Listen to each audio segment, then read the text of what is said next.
On January 9th, a company called Freedom Industries was reported to have leaked a chemical called MCHM, which is methyl cyclohexane methanol, that it was in our river 1.5 miles from our water resource, and it has affected at that point 100,000 customers in 9 counties, and that's 300,000 people.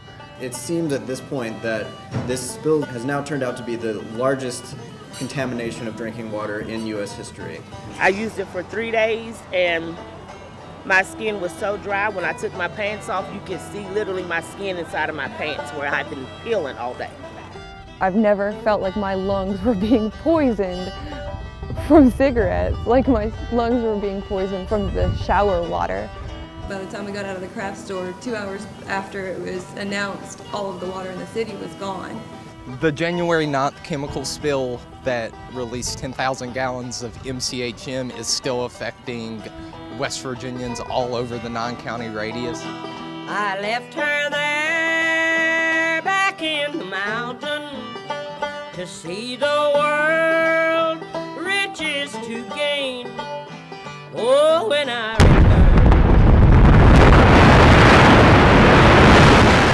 What you know about black diamonds, black diamonds, black diamonds, hey, hey, hey, hey. It's the Chemical Valley, girl, it's got us all crazy.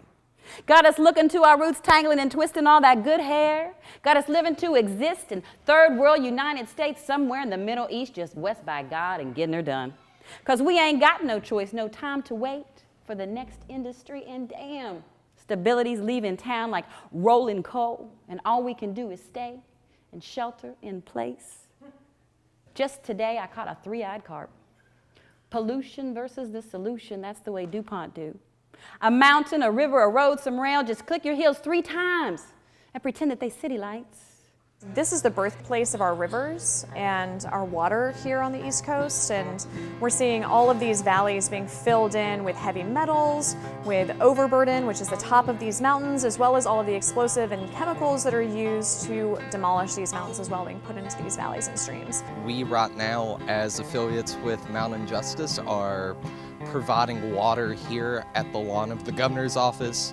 We're here not only to provide a vital resource in the wake of this chemical spill, but also to stand that the governor is culpable in people continuing to get clean water, and he needs to reinstate the state of emergency. We were actually on the ground with water, handing it out to people less than 24 hours after they announced the spill. Well, now we're over 2 months later. We still don't have access to clean water. 2 months of sustained disaster relief where the governor of West Virginia actually came to the Clean Water Hub and said, where do we need to deliver water? You see what's going on here now. This spill is just like one incident of a history of environmental atrocities in the region. People are getting sick. We're watching elevated rates of death, diseases, and it needs to stop. Mainly the problem is cancer, heart and lung diseases, and birth defects. The birth defects are off the charts. The Appalachian region is the most biodiverse deciduous rainforest in our hemisphere. That rainforest is being demolished, the equivalent of 1 Hiroshima bomb that goes off in central Appalachia per week. I've left my old mother to weep and to mourn. I am a rebel soldier and far from my home. We're culpable for this. Our lifestyles create the demand for this resource. What are we going to do to stop that? Because as long as we're paying money for it, they're going to mine it. If you go back and work with your schools and encourage their foundations to divest from fossil fuel extraction and their profits, that's a good first step. Local sustainable communities, growing your own food locally, reducing the consumption of meat and mass-produced meat, these are all tangible steps that people can take. The process of mountaintop removal begins with a land lease. It's when a timber company or a land holding company leases out the land and the mineral rights underneath the mountain to a coal company. Then that mountain is clear cut. None of that timber is salvaged. Blow off the top of the mountain. Put it into a valley. It's called a valley fill, and the top of that mountain is then called overburden. We've actually filled up the equivalent of the entire Ohio River with the amount of valley fills. The entire shelf of coal is removed. Fracking is now becoming more and more common on top of mountaintop removal sites. We've seen a couple of Walmarts, but it's usually just a giant, essentially a moonscape.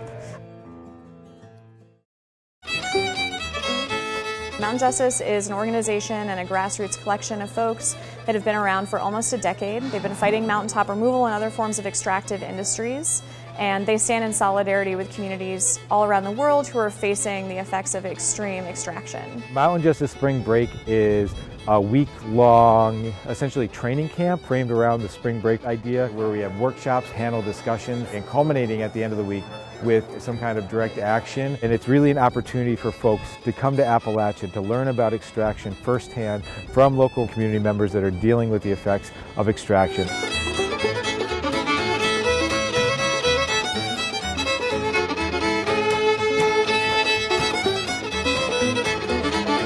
Being here and experiencing this firsthand will add something else to just posting pictures on a poster board and telling people this is what happens.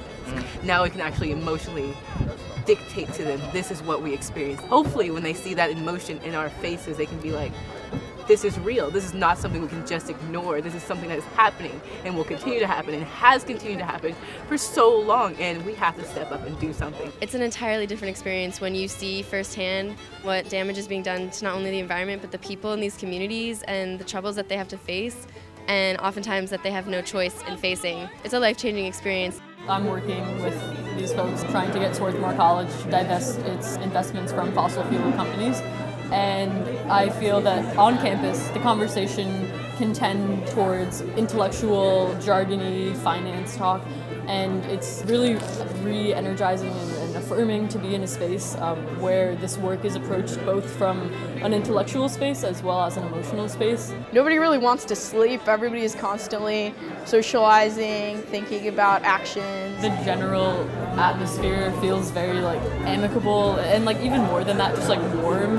If you're at all interested in activism, it will really help you learn about organizing, and there's a lot of people here who are real experts who have been doing this for years and years and years. It'll be equally beneficial for students from any part of the country to come in, take things from the workshops, from the actions, and bring them back to their university, and possibly start up some kind of grassroots organizing of their own. I mean, I've seen students go back and start divestment campaigns because of Mountain Justice.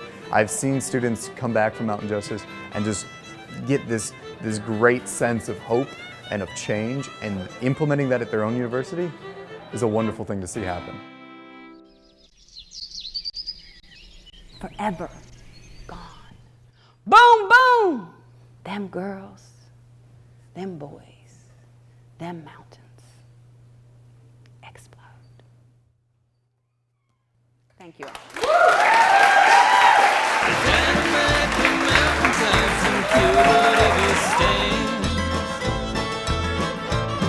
Then dump into the valleys all the rubble from their deed, burying the hollows and they're poisoning the streams. So fight one day